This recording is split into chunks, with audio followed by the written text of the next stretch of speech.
TV.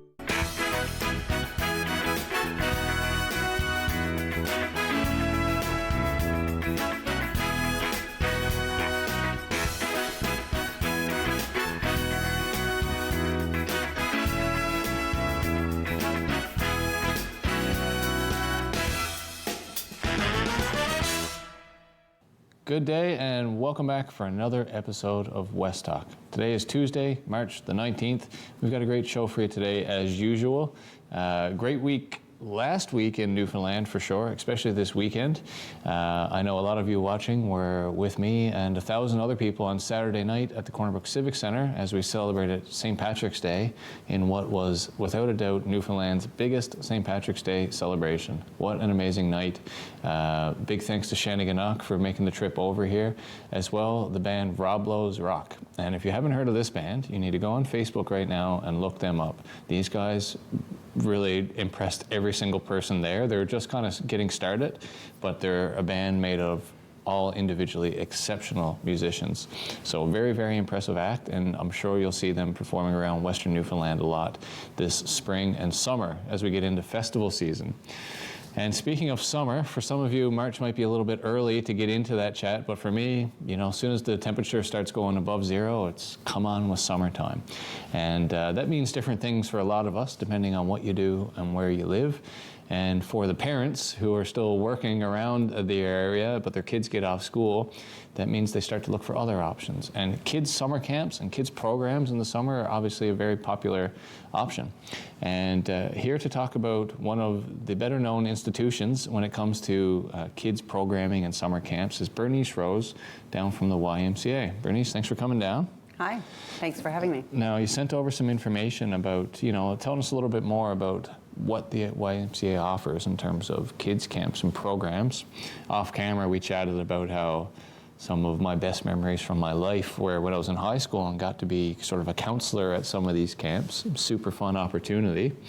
So what can you tell us, generally speaking, just kind of broad strokes about how the YMCA delivers this type of programming in our area in the summertime?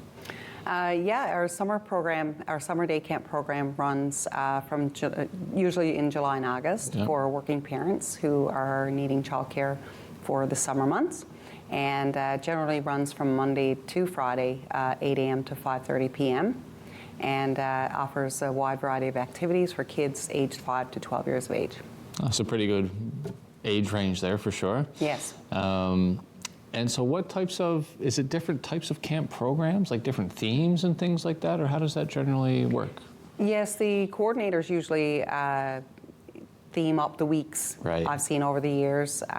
They'll do different themes, like sometimes they'll even have Christmas in the summer or whatever. Fun. Yeah, a lot of fun activities for the kids. Sometimes outdoor activities if they do field trips and things like that, nature walks and stuff, walks to the park, swimming at the Arts and Culture Centre, and different things. Yeah, lots of activities for Keeps the kids. them active, and they get outdoors, right? They do, a lot, yes. Yeah, and one thing that I was kind of surprised by, I didn't realize, I just pictured that this was happening in the YMCA, but it's not. It actually happens at schools and other places around, right? Where in Corner Brook do these actually take place? Depending on the location that we secure for the summer, like it's happened out of the schools, typically, East Side or CC Laughlin usually. The schools will allow us to use some space there for the kids to have their camps. I imagine this must be in pretty big demand though. It is a huge demand. Childcare in general is a huge demand, and this is a form of childcare for our working parents. Yeah. So yeah, it's very, our camps are full. What kind of feedback have you gotten over the years from the parents, you know, whose kids are involved in this? Like, what do they have to say about, you know, how it sort of impacts their life as working parents? They feel that the kids are safe. Nurturing environments are, you know, the feedback. The kids seem to really enjoy it. They look forward to coming back every year. So the feedback's been very positive. And I guess obviously space is limited. There's not infinite resources or anything to work with, right? So is it pretty kind of like competitive when it comes to trying to get children into these programs right now? Is there like wait lists and things like that? How does it usually go? We generally do open registration, you know, early in June. And that varies depending on staffing, if we've secured staffing and that sort of thing. And the demand is there. We're very rarely are we not full. Yeah. We're generally full. And we take, on average, about 40 to 50 kids. So, and from what I understand as well, the sort of cost for kids to be involved with that seems very low. Like certainly very affordable for the parents, right? Mm-hmm. Can you Yes. speak a little bit about just how much it costs to enroll a child in this? It's generally about $100 a week, Right. With a $20 registration fee. And again, like going around the cost, that's not carved in stone depending on the financial barriers that some parents face. Well, that's one thing about the YMCA is in a lot of the different programs that you've put off over the years, you've always had options for people who are interested, who want this, but have affordability issues, right? And so I guess how does that come together? Like how do you get the resources to be able to say, hey, you know what, you can still have your kid in here if you can't afford this or you can't afford the full amount. Where does that kind of money come from? The bulk of our money comes from donations. We're a charity, so we basically offer financial assistance to people who are facing those barriers. Yeah. We don't turn anyone away. We'll work with the individual, whether it's a fitness membership or childcare. And the funding generally comes from the donations that we receive from general public or donors or whatever. Yeah, and it kind of, it would make me sad to think that there's some kids who wouldn't get a chance to go experience camps and summer activities because, their family is struggling financially. Right. So I was really excited to see actually that you guys have a big fundraiser on the go that people will be very aware of in Corner Brook, especially if they're shopping in certain places. That really gives the people of Western Newfoundland a chance to support other kids, making sure that they get these opportunities. Can you tell our viewers a little bit more about sort of the fundraising efforts that's going to be coming up in the next little while? Sure. From March the 1st to April 30th, YMCAs in Atlantic Canada have united to raise the awareness of the summer camp programs. And we've developed a gift of camp campaign where individuals can donate on our website or just at our front desk, or another means of donating is through the Kent stores. Kent has agreed to partner with us during the month of March, and at the point of sale system, customers will be asked if they donate to the YMCA Summer Day Camp program. And that money is not going off to a cloud somewhere, it's actually staying local. So within the Western Newfoundland region, because we do have the Bay St. George YMCA as well, who's all under that umbrella of receiving the funds.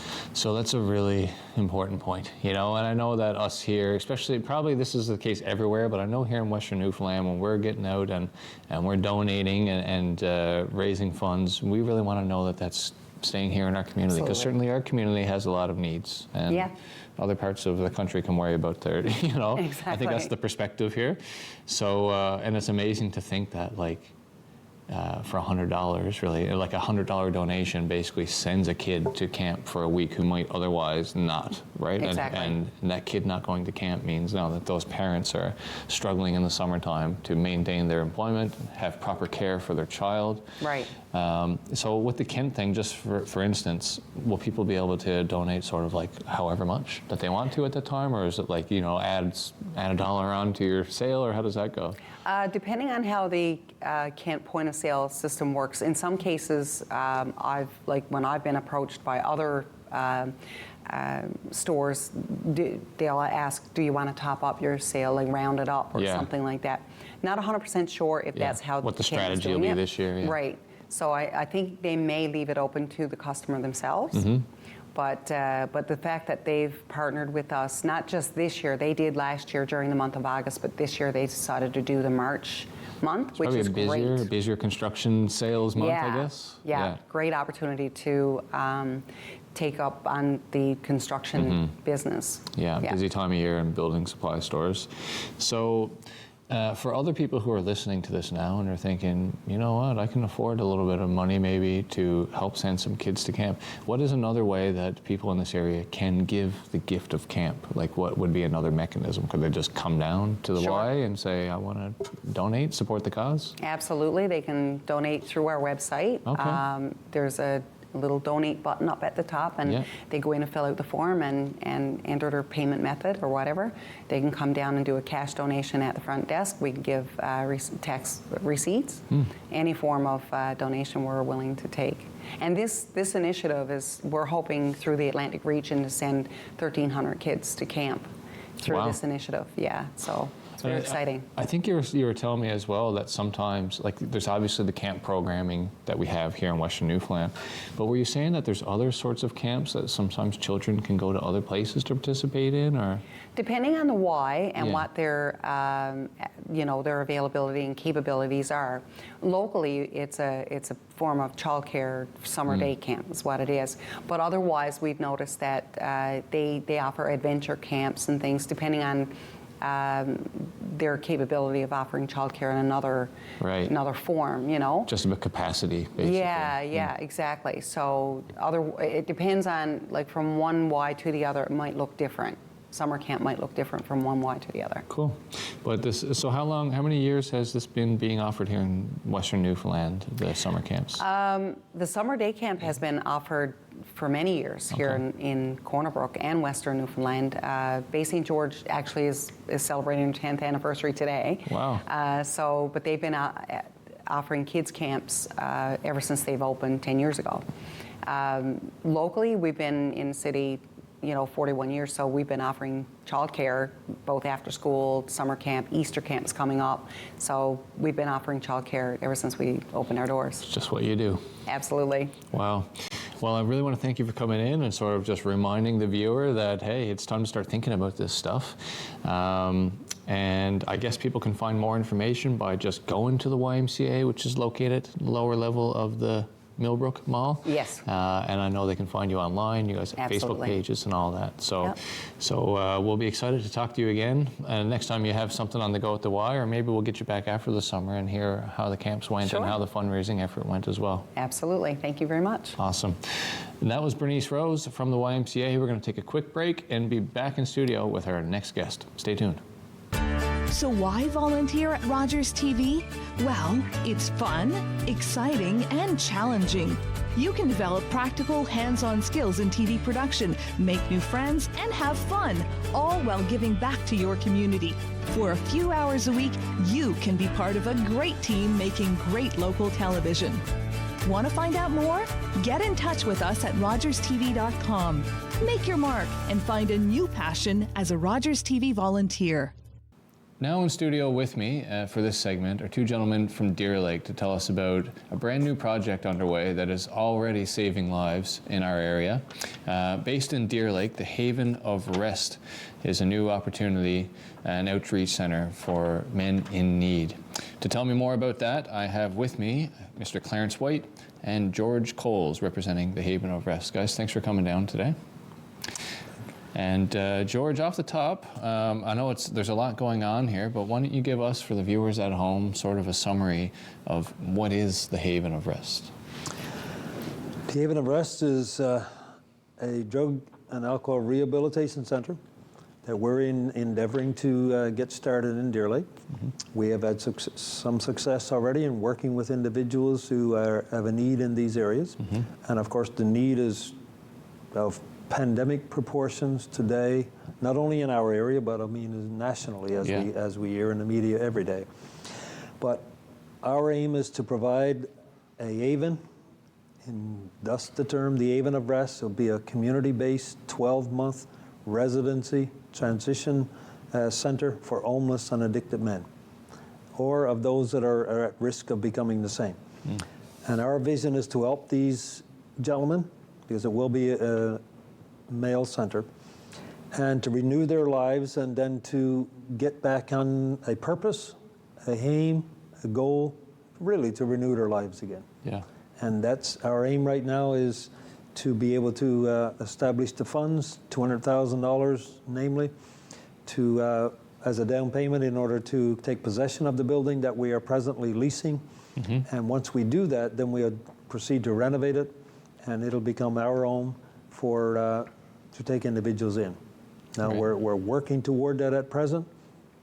Since 2022, then we have acquired a board of directors, and we have one of these gentlemen, Clarence, with us today, who will talk a little bit later. And then we also have already acquired charitable status, so individuals can give and get a charitable receipt for it. So we are working with individuals in the town council, and the mayor is 100% behind us.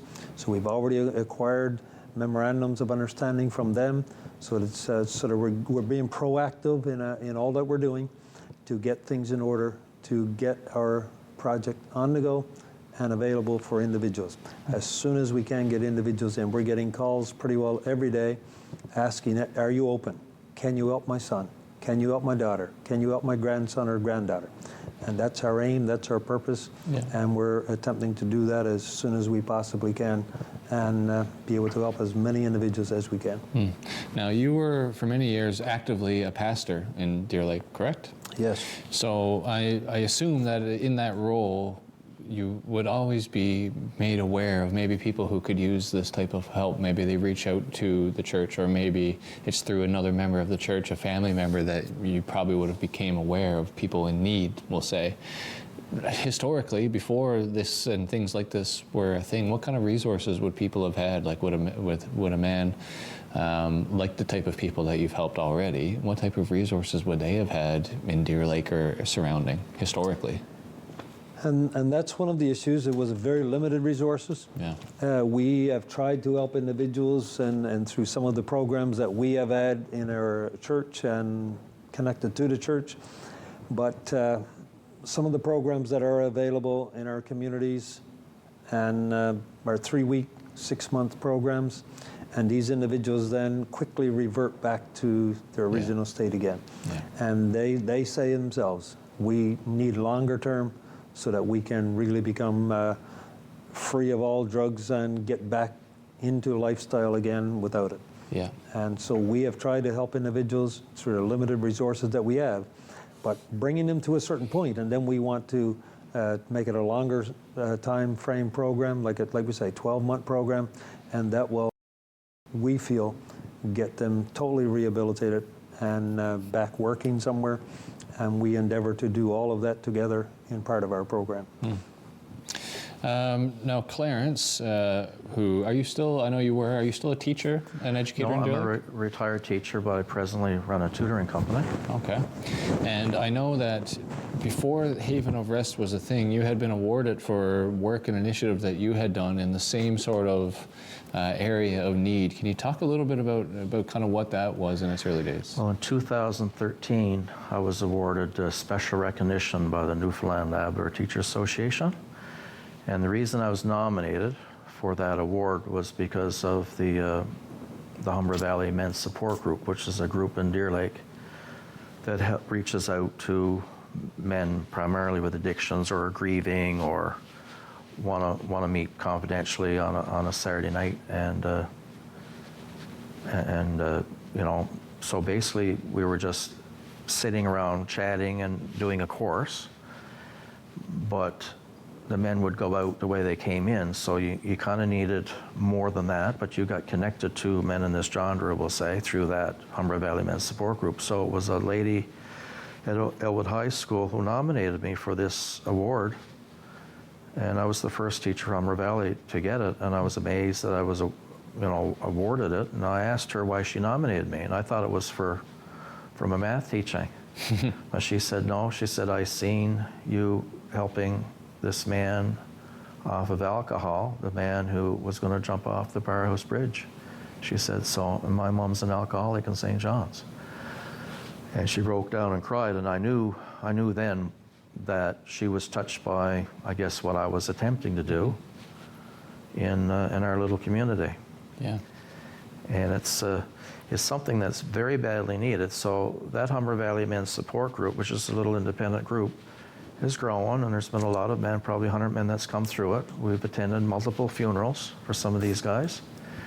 And if I had had this Haven building 10 years ago, I could have saved a 19-year-old, you know, who couldn't get into a rehab on this island. So this building is badly needed on this island. So that's what sort of has spurred this evolution, I guess. Through your time with the men's group, you've become more aware, you've realized the extent of sort of the need that's out there in our community today, and ran into the issue of literally having no place to go from. Yes, and growing up in a home where there was lots of addictions, and being, I guess, a victim of it. I look at myself as a victor, not a victim.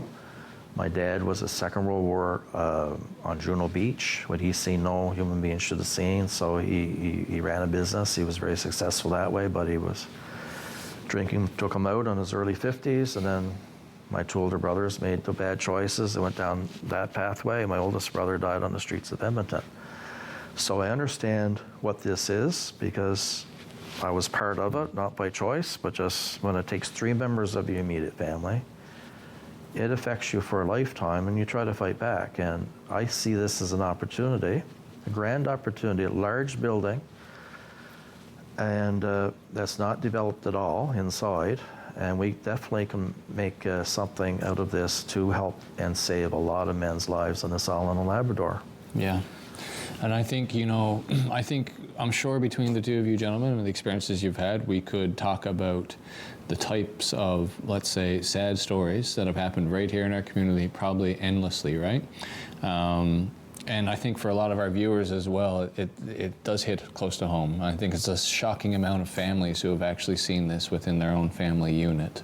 You know, drug and alcohol issues that maybe haven't escalated to their worst, but potentially could, and families can visualize their members on these paths. And it can be a frightening thing to feel that there's actually nowhere for them to go, and there is no real support. So I love this, and I love everything about this from what you're telling me. But it's also clear that there's going to be a need for some funding and for some financial supports from people to make this really happen. You've informed me off camera that there is a facility underway. It's in Cormac, and partially, you know, right now you have a very low capacity for the amount of people you're able to put in there. But can you tell me a little bit more, I guess, about the actual project plans for the Haven, and then as well about like this fundraising piece, and what is the opportunity for people who might be seeing this, and, you know, business owners, et cetera, to be able to be involved? Well, we're a registered charity, so we can give receipts, and we have a variety of ways that people can donate. Basically, we need to buy this building, get 20%. This particular fundraiser, we're looking for $200,000. We're up for about $120,000 now, approximately. So you're leasing a building currently, and you're trying to take ownership, full ownership. Yes, yeah. We're looking to take full ownership, and so we have a variety of fundraisers. We have an online auction coming up in April, so businesses in the area can donate to our auction. And we had a large fundraiser last Sunday night at the Pentecost Church in Deer Lake. About 500 people showed up and gave close to $20,000 altogether. We're looking, the town has offered the bowling alley for us, so later in March we'll be having a night at the Hodder where people come in and give donations and bowl. I can guarantee you won't probably get close to the bowling alley because of the amount of people that have been affected by this and want to support this. So we have some other fundraising initiatives that's going to be announced later. There's a 3-on-3 basketball tournament that our group have got on the go. I'm aware of that as well. Cool. So it's moving out into the community. It's not just a church doing it. Yeah. All the churches got together in the Deer Lake area on Sunday night. United Church and Salvation Army and so on. Yeah. The town is on board big time. The town councilors, the mayor, deputy mayor, they're all. We have multiple letters by people from Western Health and letters of support from doctors, psychologists, etc. So it's really a pandemic, it's an emergency, and the sooner we can get the funds to get this going, the better it will be for the province, really, not just the West Coast. Absolutely. Guys, our interview is just right in its last moment here now. And so first of all, I want to really say thank you to you individually for the efforts that you're putting in here on behalf of all of us men in Western Newfoundland. And because I do know it's amazing sometimes how people's lives can change so fast. And people might not be in the situation of this need today, but 2 or 3 years down the road, the circumstance could be totally different. So I want to thank you for that. I also want to invite you to please return to our show anytime in the future that there are major fundraising events or status progress updates maybe that you can share with us on the development of the Haven. We'd love to have you back to talk more. And just right on the end here, can you tell people, our viewers, where they can find you online, on what your social media sort of handles are? How can people keep up to date with what's happening? Well, we have a Facebook page of the Haven of Rest. So we have about 700 followers there. And that's where we put the thermometer, the update of the money, and the current information. We also have a website, the Haven of Rest. So, okay. And I think you mentioned there was also an email address where people could donate if they're listening right now and they want to donate. EMT, it's donate, DONATE, at thehavenofrest.ca. Okay. And we certainly need the funds, and people want to donate to this and fight back. Yeah. We have to fight back as society. It's very important. I fully agree. Clarence, George, thank you very much for coming down today. And again, we'll have you back anytime. And thank you for the opportunity to be able to share concerning the Haven. Yeah, my pleasure. Stay tuned, folks. We'll be right back. So why volunteer at Rogers TV? Well, it's fun, exciting, and challenging. You can develop practical, hands-on skills in TV production, make new friends, and have fun, all while giving back to your community. For a few hours a week, you can be part of a great team making great local television. Want to find out more? Get in touch with us at rogerstv.com. Make your mark and find a new passion as a Rogers TV volunteer. And that's it for today's episode. I want to thank Bernice for coming down from the YMCA to talk about the kids camps coming up this summer and how you can support and help send kids in our community to camp, as well as George and Clarence from the Haven of Rest. And of course, we wish them the very best in the development of that project. That's it for this episode. We'll be back next Tuesday at 7 o'clock Newfoundland time with another episode of West Talk. Have a great day.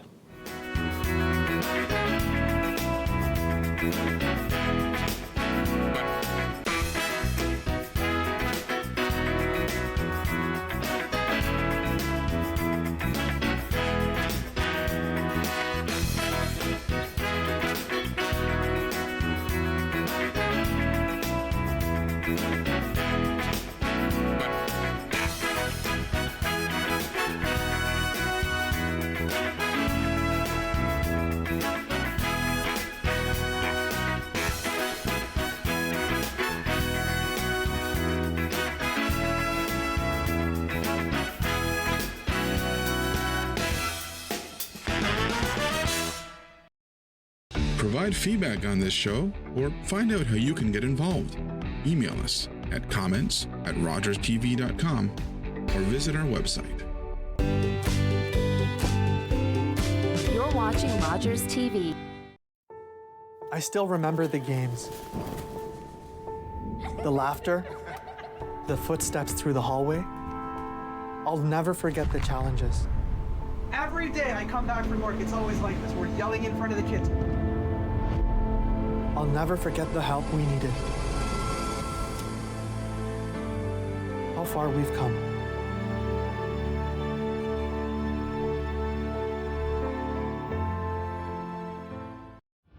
I'm Detective Graff. This is Detective Bateman. She had access, she had means, she had motive.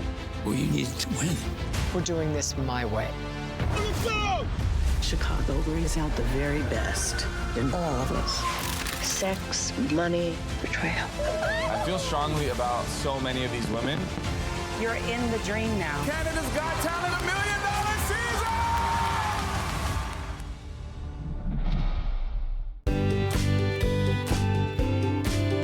watching Rogers TV.